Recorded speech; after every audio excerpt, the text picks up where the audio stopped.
কোথায় বাবা? হয় না বাবা, অনেকক্ষণ বসে আছি, হয় না। খোকা, হয় না বাবা, আর পাচ্ছি না বাবা, আর খোকা, হায় বাবা। নমস্কার। হরিপাল আশ্রমে বঙ্গরঙ্গ নাট্য উল্লাসে আজকে পঞ্চম দিনে শেষ নিবেদন। হরিপাল আশ্রমে প্রবীণ সদস্যবৃন্দের অভিনীত নাটক বেকসুর খালাস। নাট্যকার ডক্টর চণ্ডীচরণ ঘোষ, আশ্রমিকের প্রবীণ সদস্যবৃন্দর মধ্যে একজন। সম্পাদনা এবং নির্দেশনায় মনীন্দ্র মিত্র। নাটক বেকসুর খালাস।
ওই তো আমাকে গাড়ি করে চাপিয়ে এনে এই জায়গাতে বসায় বললে খোকা নাকি বলে দিয়েছে রাস্তায় আমাকে কিছু খাইয়ে দিতে। তা দেখো না বাবা, সেই দুপুর গড়িয়ে অন্ধকার হয়ে এলো। বড্ড ভয় ভয় করছে বাবা। জানো তো, আমি এখান থেকে চলে যাওয়ার অনেকবার চেষ্টা করেছি গো, কিন্তু শরীরটা বড্ড দুর্বল। মাথাটা উঠে গেলেই ঘুরে যাচ্ছে। বাবা, আমার হাতটা একটু ধরবে তুমি? এখন ওরে বাবা, এই আমি শুনেছি না ওই ভূতেরা এই ছলনা করে কাছে ডেকে এনে মানুষের কার মুখকে খায় না। আর মুখে খুব ভয়। না না, আমার এই এতটা বয়স হয়ে গেল, আমি কোনোদিন দেখিনি বাবা ভূত কোনো মানুষের ক্ষতি করে। বরং প্রতিদিনই দেখবে মানুষ মানুষের ক্ষতি করছে। ওকে বাবা, হাতটা একটু ধরো না। অনেকক্ষণ এখানে বসে বসে না ওটা আমার ঘুরতে ঘুরছে বাবা। ধরো, হাতটা ধরো না বাবা। ওরে বাবা রে! কি হলো বাবা? না কিছু আছে। এই হাতটা তো বেশ গরমই ঠেকলো। আমি তো শুনেছি ভূতেদের শরীর কেমন যেন বরফের মতো ঠান্ডা হয়।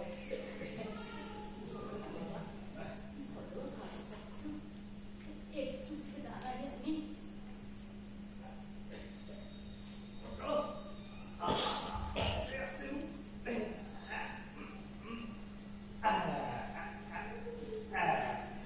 তা এই তোমার বাড়িতে আর কি কি আছে গো?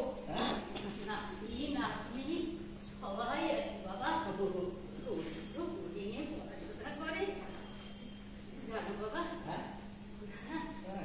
ওরা আমাকে খুব ভালোবাসে। ভালোবাসে? ওরা যখন এই বোর্ডিং থেকে এখানে ফেরে বাড়িতে ফেরে তখন তুমি ওদের জানো না কেন যে তোমাকে ওরা ঠিক মতো খেতে দেয় না, তোমাকে ওরা কষ্ট দেয়? কি করে জানাবো বাবা? ওরা আসার আগে থেকেই বৌমা যে আমাকে শাসিয়ে রাখে, যাতে ওদের কিছু না বলি। জানো তো, আমার ওই নাতিরা না আমার খুব ভালোবাসে। তুমি ওদের বলো না? হ্যাঁ? না না, দেখো, আমার মাথাটা না কেমন ঘুরছে গো। বসো বসো বসো বসো। এখানে বসো তো।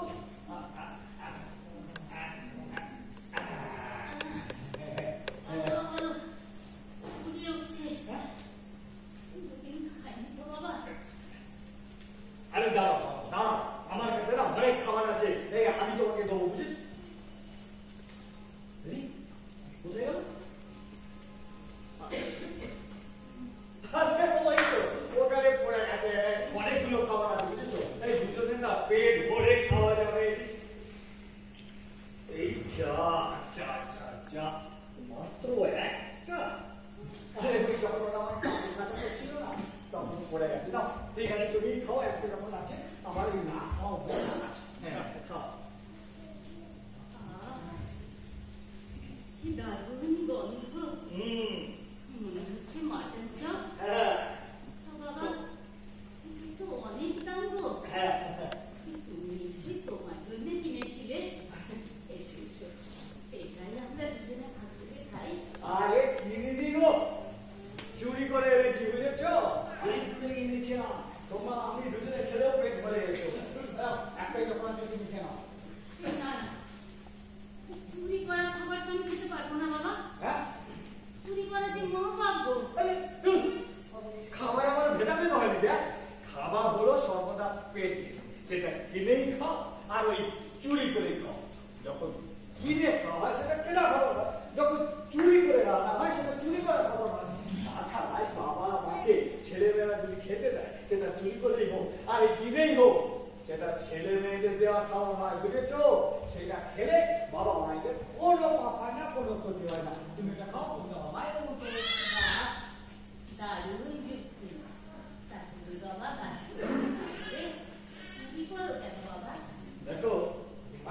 ছোটবেলা থেকে না অনেক জায়গায় অনেক রকম কাজ করেছি, দোকানে, বাজারে, কলকারখানায়, এমনকি লোকের বাড়ি। সবাই চুরি, এই দুনিয়ায় সবাই চুরি করে। কেউ ওজনে, কেউ গুণমানে, কেউ টাকা পয়সা। ওই দাদামণিরা দিদিমণিদের ঠকায়, আর দিদিমণিরা দাদাবাবুদের ঠকায়। আমি সব সহ্য করতে পারতাম না, তাই আমি প্রতিবাদ করে ফেলতাম। ওরা ওদের অপকর্মে চাপা দিতে আমাকে চোর অপমান দিয়ে মারধর করে তাড়িয়ে দিত। আমি চুরি করতে না জানলেও আমি একটা দাগি চোর হয়ে গেলাম। লোকে আমাকে সত্য চোর বলে ডাকে। ওই পুলিশ ওরা চুরি হলে সত্য পুলিশকে ওরা ওই চাপা দেওয়ার জন্য আমাকে নিয়ে গিয়ে ভরে দিত। তাদের প্রয়োজন ছেড়েও দিত। আজকে মনে হলো এই চুরি না করে চোরের মতো বেঁচে থেকে কি লাভ? তার চেয়ে বরং চুরি করে পেট ভরে বেঁচে থাকবো। তাই চুরি করা শুরু করে দিলাম। তোমার বাবা মা কোথায়? তুমি লেখাপড়া করোনি? তারা আছে কি নেই আমি তা জানি না। তাদের কুৎসিত কামনায় আমার জন্ম, সেটা আমি শুনেছি। ওই রাস্তা করে জন্ম হয়ে আমি রাস্তাতে বড় হয়ে গেছি। ওসব ছাড়াও দেখো, আমি না লেখাপড়া না শিখলেও পেটের খিদে চালায় চুরি করাটা ভালো করে শিখে নিচ্ছি। তুমি চলো, তুমি এখানে বসো বসো বসো বসো বসো।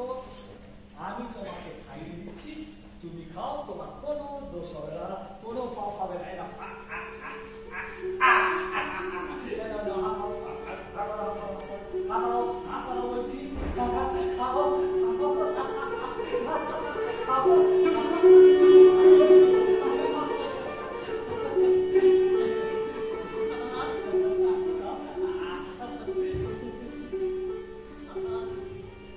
অনেকদিন পর বড় আনন্দ করে খেলাম বাবা।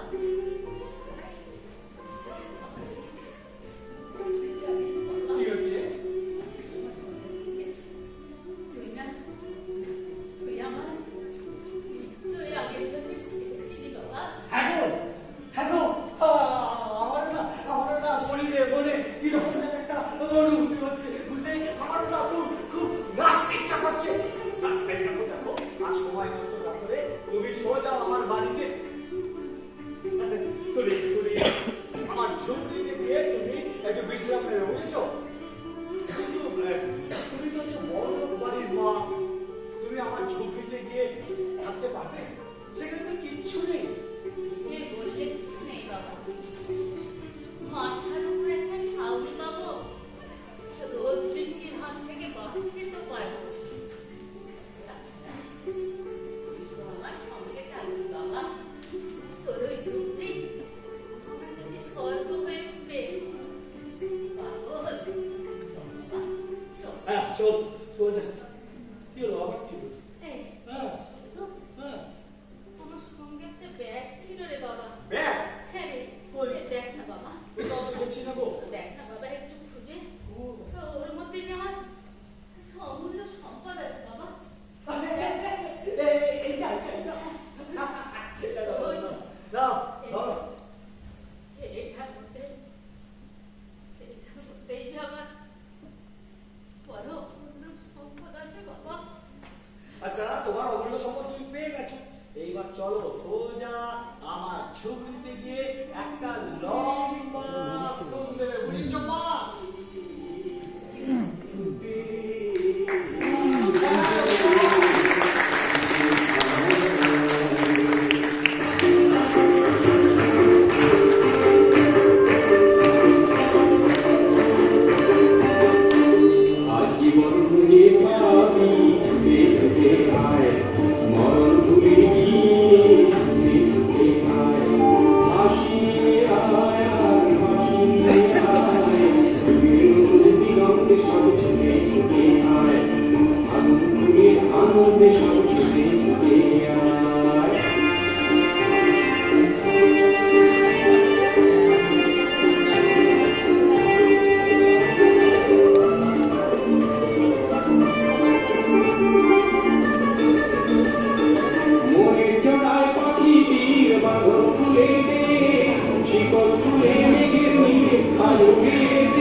বলবো না, যা বলবো সত্য বলবো।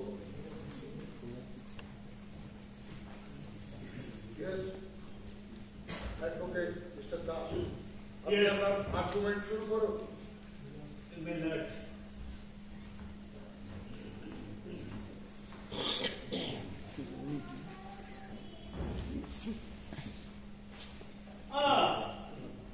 তোর নাম কি? সত্য চোর। এটা আবার নাম হয় নাকি? যেটা আমার নাম সেটাই বললাম। আরে বাবা, চোর কারো পদবি হয়? সত্য আমার নাম, লোকে আমাকে সত্য চোর বলে ডাকে। চোরটা পদবি কিনা সেটা বলতে পারছি না। তুই স্বীকার করছিস যে তুই চুরি করেছিস? তুই চোর? একটু আগে তো আমি শপথ করলাম যে আমি যা বলবো সত্যি বলবো, তাই যা বলছি সত্যি বলছি।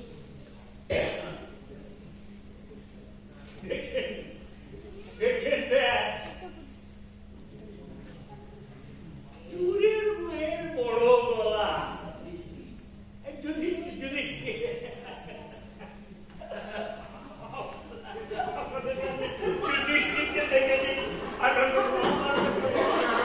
আপনাদের সামনে যুধিষ্ঠির। Mr. Das, proceed. বাবা যুধিষ্ঠির, তুই স্বীকার করছিস যে তুই চোর? এক কথা কতবার বলবো, আমি তো তাহলে কি মিথ্যা বলবো? যুধিষ্ঠির সত্য চোর। সত্য চোর। তাই প্রথমবার চুরি করছিস না এর আগেও চুরি করেছিস? বছর 5 হলো আমি রোজই চুরি করি, কখনো ধরা পড়ি, আবার কখনো ধরা পড়ি না। সেসব চোরাই মাল কোথায়? না বিক্রি করে দিয়েছিস? দেখুন, আমি টাকা পয়সা সোনা দানা চুরি করি না, আমি খাবার চুরি করি, তাই সব কিছু পেটে চালান করে দিয়েছি। খাবার চুরি করে? সোনা দানা খায় না নাকি? কিছু চুরি করে না।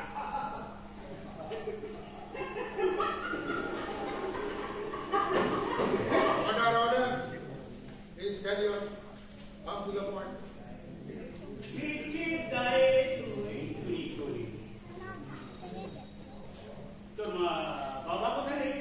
বাবা নেই, তোর মা? মাও নেই। ঠিকই, বাবা নেই, মা নেই। তুই কি আকাশ থেকে পড়লি নাকি? আকাশ থেকে পড়েছি কি পাতাল থেকে উঠেছি আমি জানি না, তবে আমি রাস্তাপুরে জন্ম হয়ে রাস্তায় বড় হয়ে গেছি।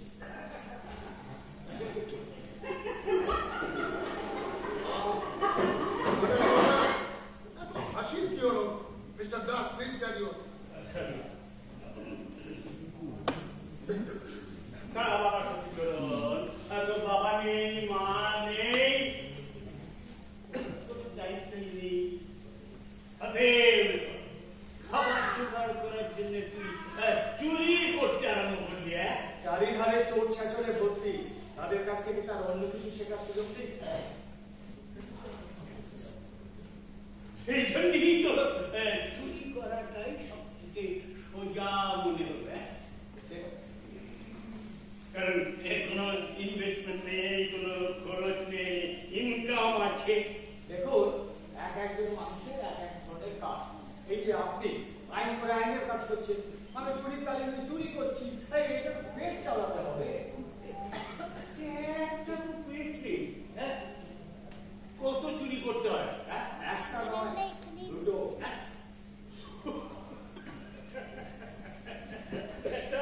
চোর সে আবার বিয়ে করেছে। বিয়ে আমি করিনি, আমার একটা পুরনো মা আছে, তার জন্য আমাকে চুরি করতেই হয়, নাহলে সে খেতে হবে। শুনুন হুজুর, একটা মা আছে, সে মা আমার পুরনো মা।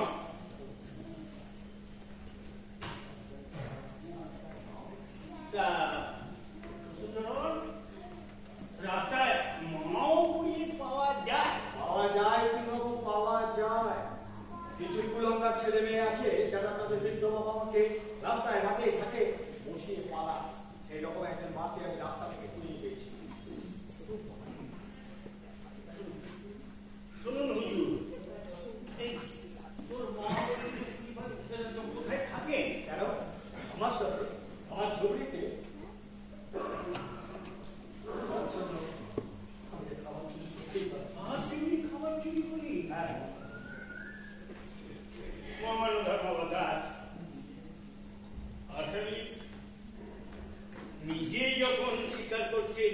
চুরি করেছে সে চোর, তাহলে তার একটা শাস্তির বন্দোবস্ত করুন। সত্যচরণ, এই ব্যাপারে তোমার কিছু বলার আছে? আর তোমার উকিল কোথায়? হুজুর, যার পেটে ভাত নেই তার উকিল থাকবে কি করে? কিন্তু তোমার তো কিছু বলার থাকতে পারে। আছে, আমাদের মতো গরিব মানুষদের অনেক কিছু বলার থাকে, কিন্তু কে শুনছে তার কথা? আমাদের খাবার নেই, কিন্তু পেটে খিদে আছে, কাউকে তাই চুরি করতেই হয়।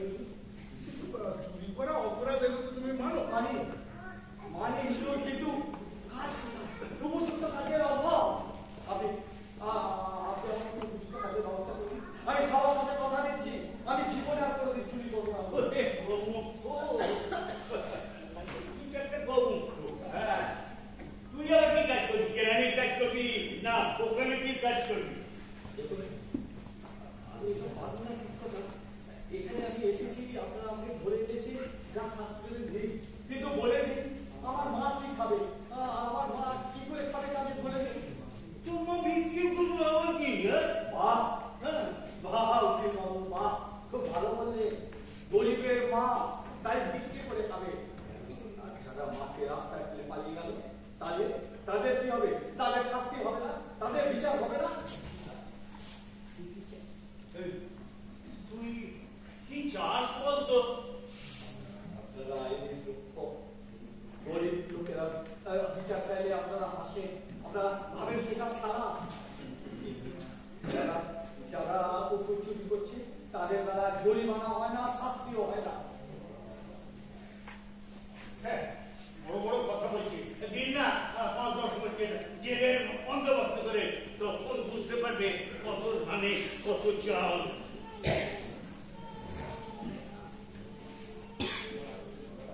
এই সত্যচরণ, তোমার কিছু বলার আছে? না হুজুর, ওই আমার একটাই কথা, আপনারা বলে দিন এই কদিন আমার মা কি করে খাবে, কেমন করে খাবে সে। হ্যাঁ, আদালত বিচার বিবেচনার জন্য 5 দিন সময় চেয়ে নিচ্ছে। 5 দিন পর পুনরায় রায় ঘোষণা করা হয়। এই 5 দিন আসামি সত্যচরণ পুলিশ হেফাজতে থাকবে। প্রতিটা জোর করে হুজুর, হুজুর, আমার কথা লিখতে কি খাবে হুজুর? উনি বলে স্যার, বলে যান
আমার তোর মতো চোখ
মোবাইলটা কোথায় গেল রে?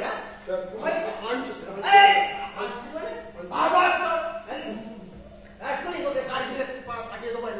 আমি স্যার রাজ্য পুলিশ আর আমাকে পাঠাবেন কার দিন?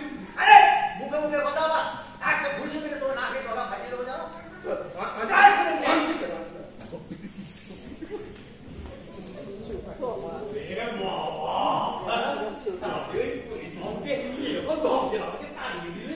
আমি কোনো মন্ত্রী টন্ত্রী নাকি?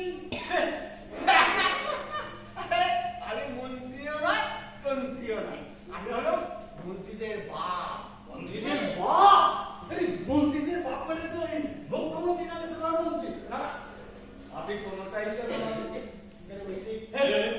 কি আছে যেদিকে টাকা শুধু বড় বড় ছবি ওদের টাকা না থাকে তার সাথে কোনো মিল নেই।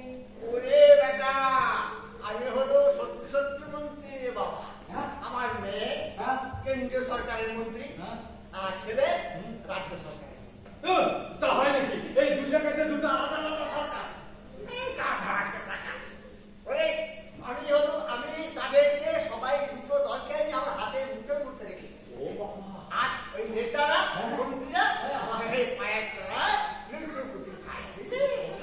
দাদু, এই দুটো দল 1 নম্বর 2 নম্বর যদি পায়ের লোটালুটি খায় তাহলে এইরকম দশা কেন? এই গান 3 নম্বর দলটা 3 নম্বর দলটা আছে, তাছাড়া শুধু নীতি বাক্য শুনিয়ে যাচ্ছে, কিছু করতে পারে না। আর আমি যা করে এদিক করে কিছু টানিয়েছি তো, আর দু চারটে বাড়ি কিছু জমি জমা করেছি, একদম সহ্য করতে পারছে না, খালি হিংসে আর পেছনে কাটে, খালি পেছনে কাটে।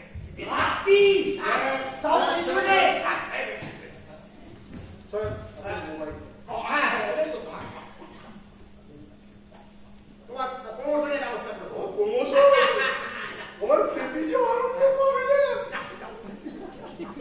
স্যার বড় আমার দেখা করতে বলেছি। ঠিক আছে ঠিক আছে, তুমি যাও, আমি আসছি। আমি যাই। বাবা, আমাকে আটকে রাখবার ক্ষমতা ওদের আছে, দরকার হলে আমি ফুটো করে নিয়ে চলে যাবো। আমার জানি হয়ে গেল। আমি হয়ে গেল? ভালোভাবে থাকবি, হ্যাঁ? বেরিয়ে এসে আমার সঙ্গে দেখা করবি, ভালো করতে করবো। ঠিক আছে ঠিক আছে। দাদা বাই।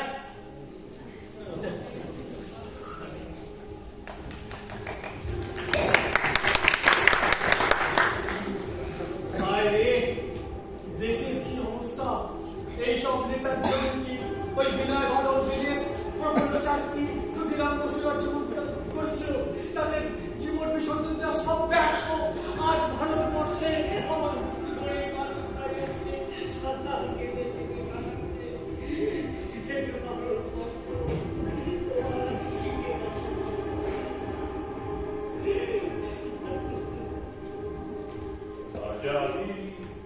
আজও হয়নি তো নববন্ধন শৃঙ্খল, রাত্রি হয়নি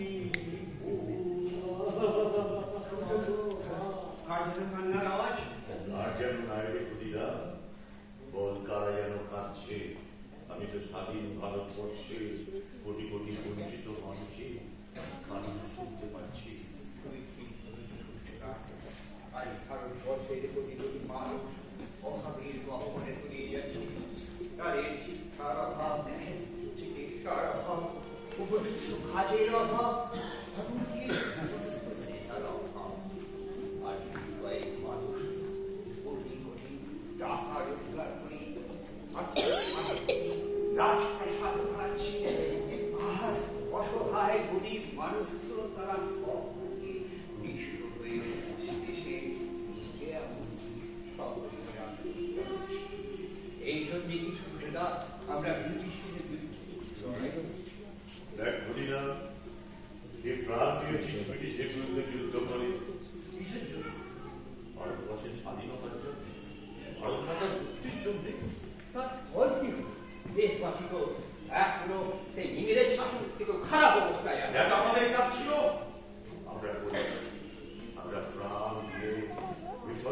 দিয়ে দেশকে স্বাধীন করে দিয়েছে।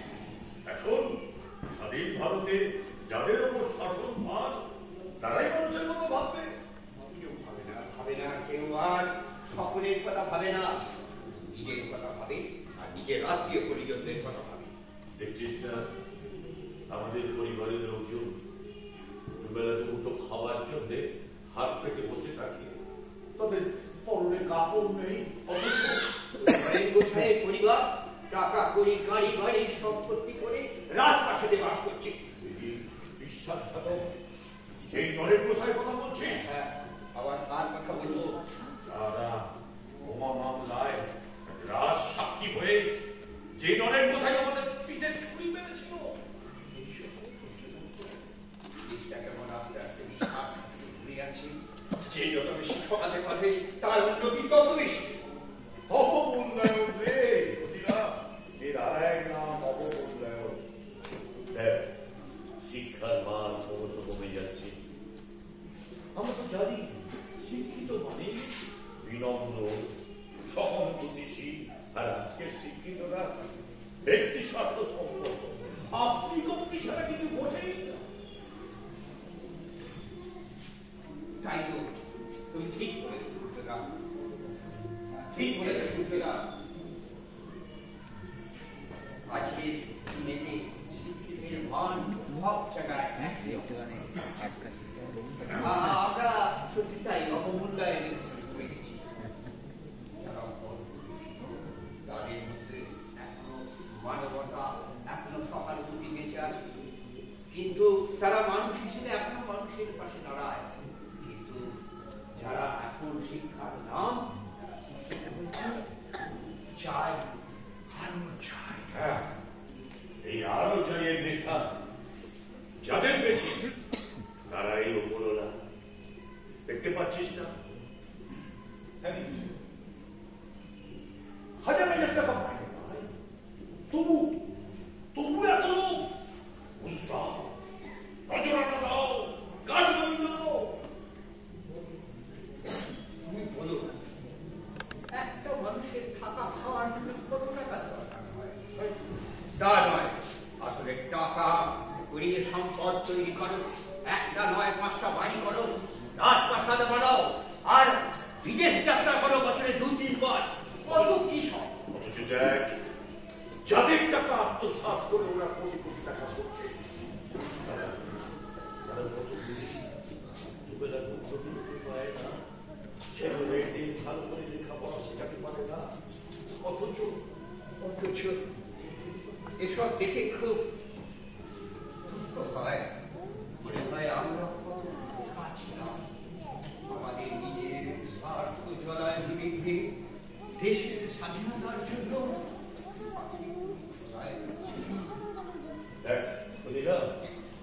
অনেকদিন আগে এক বিখ্যাত দার্শনিক প্লেটো কি বলেছিলেন জানিস?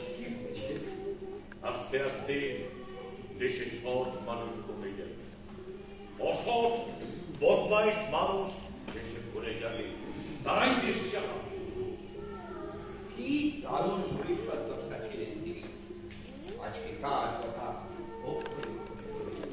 দুঃখ করিস না করিরা, আমি তো বেশ দেখতে পাচ্ছি বঞ্চিত মানুষেরা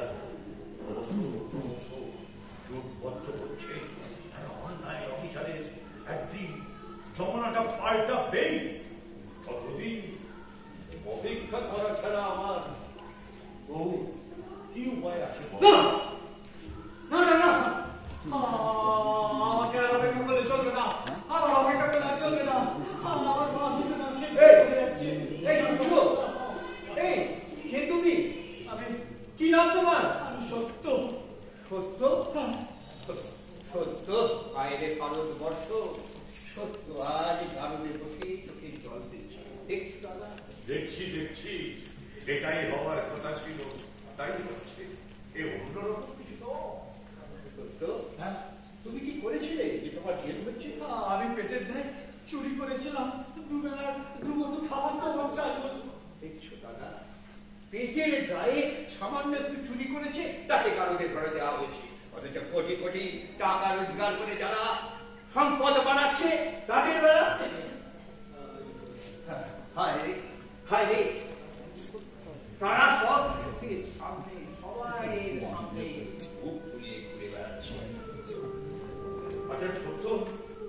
তুমি স্বীকার করেছিলে তুমি চুরি করেছো।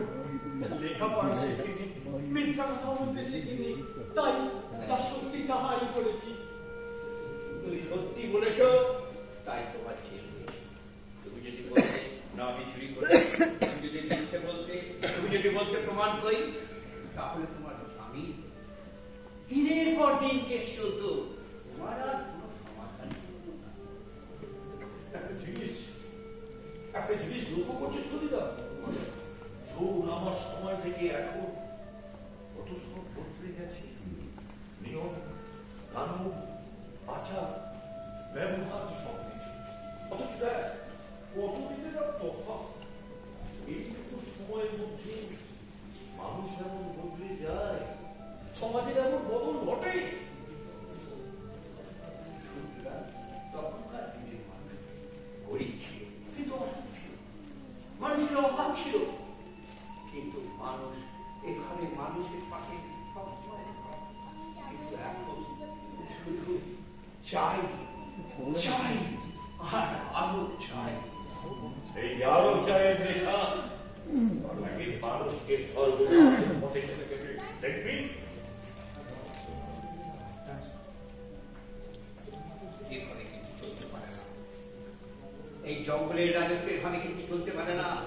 পৃথিবীটা ঘুরছে, সুতরাং অন্যায়ের পরাজয় আর ন্যায়ের জয় কিন্তু একদিন হবে। তখন আমরা আমাদের মতো রাজবন্দীরা যারা জেলে কারাগারে বসে অন্ধকূপে নিজেদের জীবন শেষ করছি, তারা মুক্ত হয়ে নীল আকাশের নিচে মুক্ত বাতাস নিয়ে মানুষের সঙ্গে মিলে মিশে আমরা আবার জীবনের গান গাইব।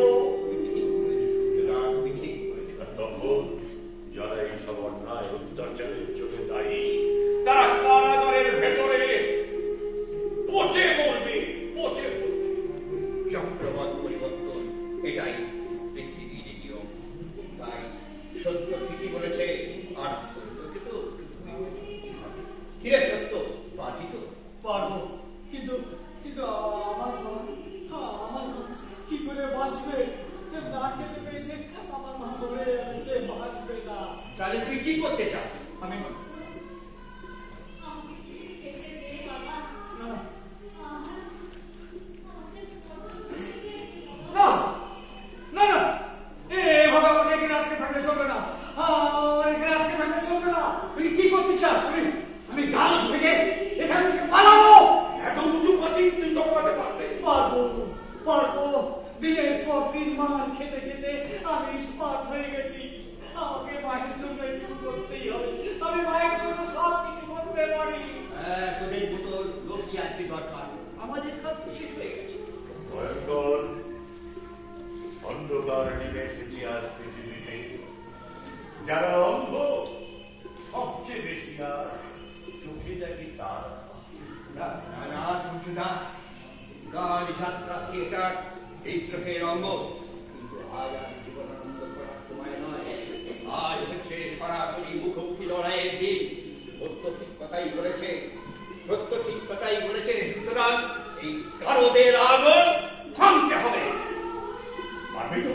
পারবো পারবো, তোমরা যদি আমার সাথে থাকো আমি সব পারবো। আরে তোদের মতো লোকের সঙ্গে আমরা সব সময় আছি। তবে গা তারা রইল বাবা ভেঙে ফেল করলে লোপা, রক্ত জমার শিকল পূজার আশার বেদি। ওরে ও তরুণ নিশান বাজা তোর প্রলয় নিশান, ধ্বংসন নিশান বলুক প্রাচীর প্রাচীর বেদি। তারা রইল বাবা ভেঙে ফেল করলে লোপা।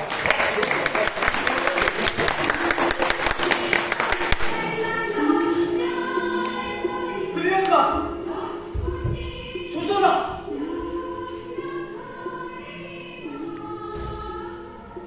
হ্যাঁ ঠিক বলেছে। আমাকে ওই গারদ ভেঙে পালাতে হবে।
ব্যবস্থা হয়েছে?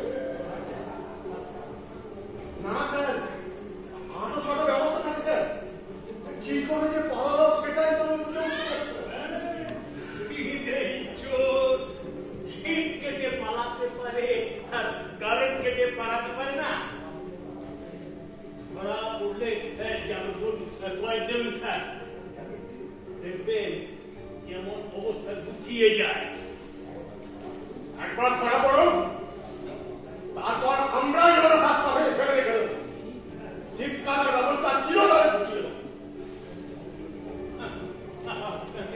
কাণ্ড কারখানা দেখলে হাসি পাওয়া। দেশে আইন কানুন লুকে গেল, জেল থেকে করে নিয়ে পালাচ্ছে।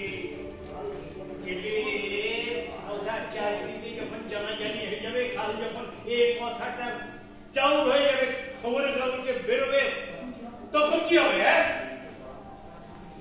চারিদিকে কড়া পাহারা থাকে স্যার।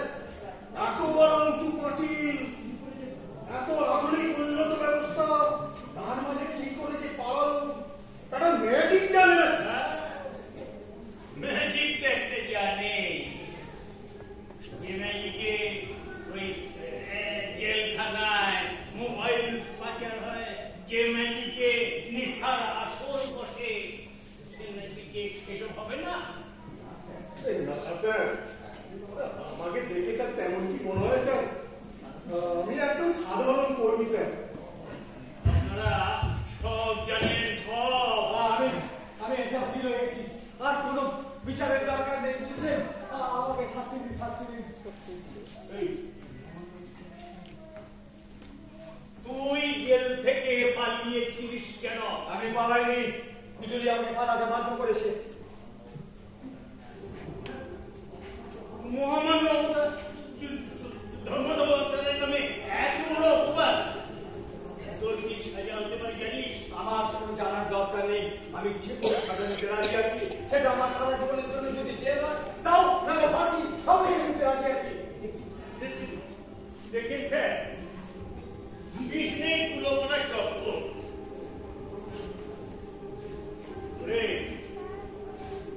যখন সাজা পাবি তখন বুঝতে পারবি।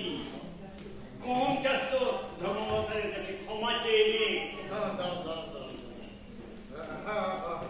আসামি সত্যচোর, তুমি চুরি করেছো, এটা তুমি স্বীকার করেছো। তুমি জেল থেকে পালিয়ে কারাকে অপরাধ করেছো, তা তোমার এই ব্যাপারে কিছু বলার আছে? না ভগবতা, আমার কিছু বলার নেই। বিচারের নামে আপনারা যেভাবে এগোচ্ছেন সেটা দেখে আমি অবাক হচ্ছি। বেশ, তোমার মনের কথাগুলি সবটা আমাকে খুলে বলো তো। খুলে তো আগেও বলেছিলাম হুজুর, আমার একটা পুরনো মা আছে, তার জন্য যদি আমি চুরি করে খাবার না নিয়ে আসি, সে খেতে পায় না। তারপরও আপনি আমাকে 5 দিনের জন্য জেল হাজতে পাঠিয়ে দিলেন। একবার ভাবলেন না এ কদিন আমার মা কি করে আমি কেমন করে বাঁচবে? সেই জন্যই তুই জেল থেকে পালালি। এছাড়া তো আমার উপায় ছিল না। দিন আমি জেলখানায় কিছু খেতে পাইনি। খাবার মুখে দিতে গেলে খালি আমার মনে করতো আমার মা কি খেতে দিচ্ছে, আমার মা কি খাচ্ছে, আমার কানে শুধু হাসতো।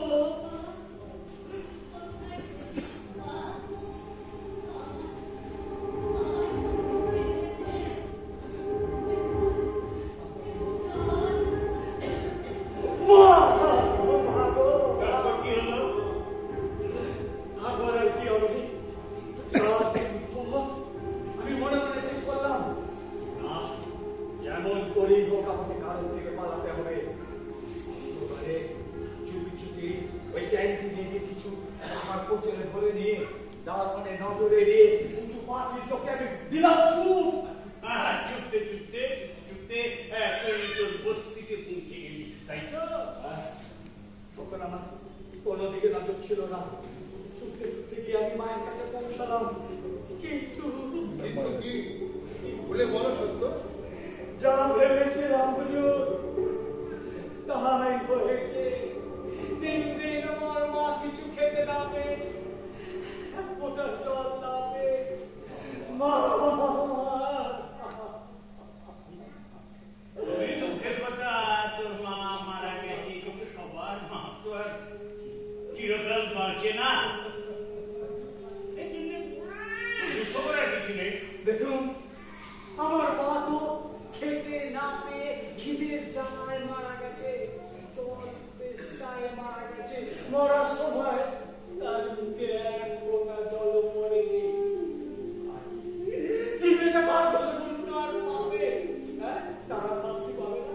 হ্যাঁ বলুন, তার বিচার হবে না? তুই বললি যে তোর নিজের মা নেই, তোর পুরনো মা। আর পুরনো কারো কিসে? বাহ, বাবু ঠিকই বলেছেন। ওটা তো আমার নিজের মা নয়, পুরনো মা। তার জন্য তো দরদ কিসের? কিন্তু কিন্তু কারো নিজের মা। হ্যাঁ, তাদের বুঝে পাওয়া যাবে না, তাদের শাস্তি দেবে না, তাদের বিচার হবে না। আইন আছে, আদালত আছে, তুই বিচার করার কি? হ্যাঁ, তুই বিচার করার কি? ঠিকই বলেছেন। আমরা তো বিচার চাইতে পারি না, আমরা গরিব। বিচার তো শুনলেই গরিবের জন্য বড় লোকরা চায়। সত্যচরণ, তোমার মা মারা গেছে, তুমি দুঃখ পেয়েছো, এটা স্বাভাবিক। কিন্তু তুমি ভেবে দেখো, আমরা তো আইনের বাইরে কেউ যেতে পারি না। কি বল? জানি হুজুর, আমরা বিচার চাইলে লোকে হাসে, সবাই সোনার ধান করে শুধু। কিন্তু হুজুর, একজন কিন্তু আছে, ওই উপরওয়ালা। সে কিন্তু সব দেখছে, সে কিন্তু সব ঠিক বিচার করবে। হুজুর, আসামি সব সাক্ষ্য প্রমাণ যখন পাওয়া গেছে, কোর্টের সময় নষ্ট না করে একটা সাজা ঘোষণা করুন। হুজুর, সত্যচরণ, বলুন। তোমার মায়ের আত্মীয় পরিজনের সাথে তুমি কোনো যোগাযোগ করতে পেরেছো? মাকে একদিন তার বাড়ির কথা জিজ্ঞাসা করেছিলাম। উনি বলেছিলেন এই চৌরাস্তার মোড়ে বড় ফটক দেওয়া 3 তলা বাড়িটা ওনাদের। কত বড় বাড়ি, তার বিচার চাইলে তোমার মায়ের কোনো ছবি আছে? আছে। মারা যাওয়ার পর মায়ের সেই অমূল্য সম্পদ রাখা ব্যাগটা খুলে দেখি, তার মধ্যে এই ছবিটা আর কয়েকটা শেষ হয়ে যাওয়া ওষুধের খাট। দেখি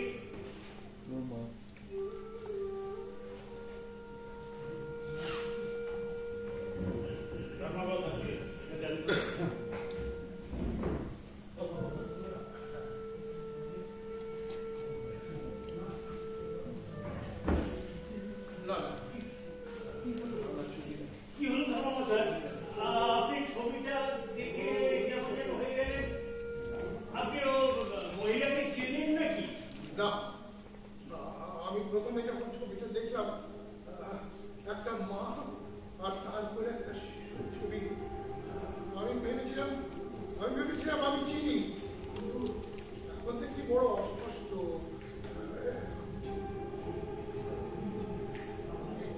তাহলে হুজুর, নিবেদন করছি রায় দ্রুত ঘোষণা করুন। বলুন। আমার এই কর্মজীবনে আমি অনেক বিচার করেছি, কেউ হেসেছে, কেউ কেঁদেছে, কিন্তু আজকের এই বিচার বড় কঠিন, বড় মর্মান্তিক। দেখুন, আইন মেনে বিচার করতে হয়, এটাই নিয়ম। কিন্তু এমন অনেক আইন আছে, তার ঊর্ধ্বে এমন একটা জিনিস বিরাজ করে, তার নাম হলো বিবেক। একটা উচ্চ শিক্ষিত অকৃতজ্ঞ সন্তান তার মাকে একটা রাস্তার ধারে বনের মধ্যে ফেলে দিয়ে গেছে।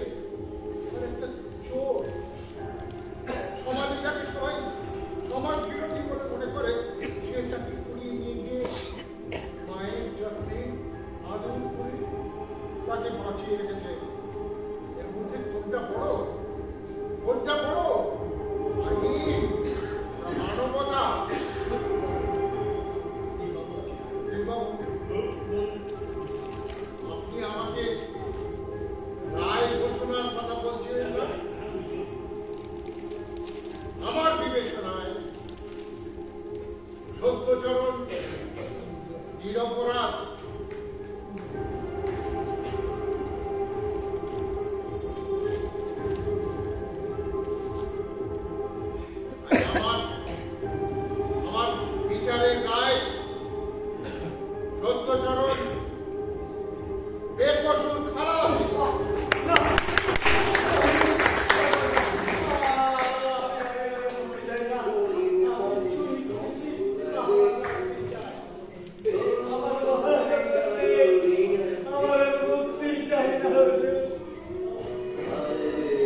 রঙিন পানি, রং ফুরালে